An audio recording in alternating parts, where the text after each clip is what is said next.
Эпидемия. Вы, наверное, думаете, что тут уж нет, не может быть и речи о каких-то там линиях жизни, человек заболевает, так как его просто заразили. И будете правы, но лишь в том, что человек позволил себя заразить. Я вовсе не хочу сказать, что больному следовало ходить с марлевой повязкой, и это бы его не спасло. Не верите?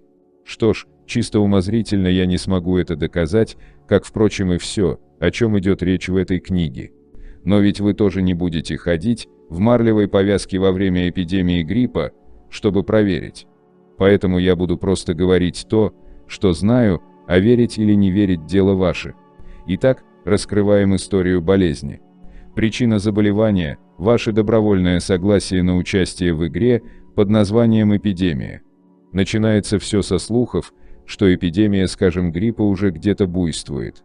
Всем нормальным людям известно, что грипп легко передается воздушно-капельным путем, следовательно, вы, как всякий нормальный человек, вполне допускаете мысль о том, что это с каждым тоже может случиться.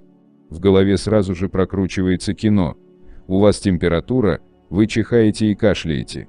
Все, с этого момента вы уже в игре, потому что излучаете энергию мыслей на частоте деструктивного маятника. Вы подсознательно уже ищете подтверждение того, что эпидемия наступает, и внимание начинает работать избирательно. Кругом попадаются чихающие люди.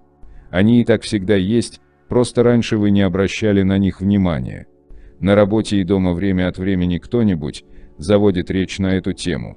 Ваше предположение о том, что эпидемия наступает, находит новые подтверждения. Даже если вы специально не ищете подтверждения, тема вас не особенно волнует. Оно происходит как-то само собой.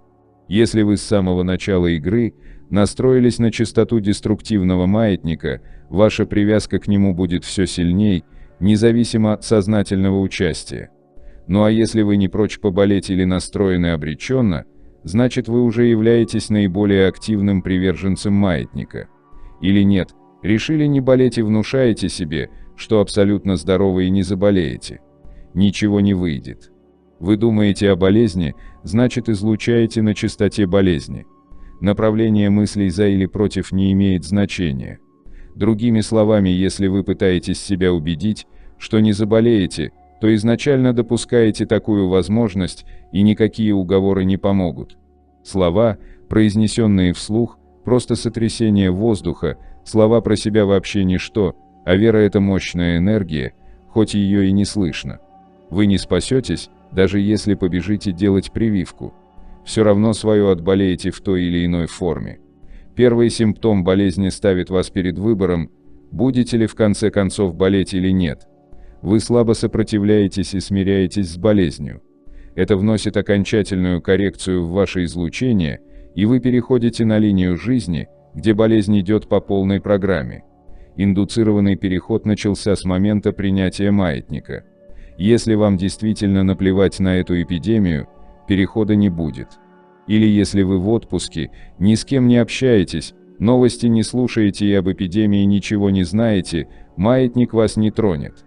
Он просто провалится, как в пустоту. Вы не задумывались, почему врачи не заражаются от больных? Многие даже смело работают без повязок. Это не потому, что они делают себе прививки. От всех болезней не привьешься. Дело в том, что врачи тоже активно играют в игру маятника болезни, но вот роль им отводится совсем другая. По аналогии понаблюдайте при случае за стюардессами в авиалайнере.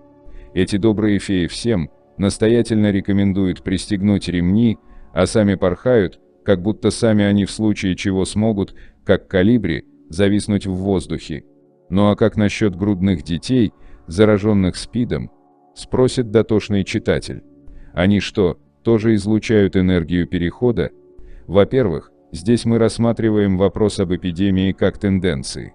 Во-вторых, я и не пытаюсь доказать, что, дескать, никакого заражения нет, а есть только излучение мысленной энергии на частоте болезни.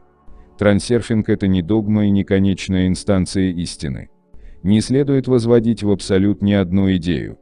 Можно лишь принимать к сведению закономерности. А истина она всегда где-то рядом, но где точно неизвестно.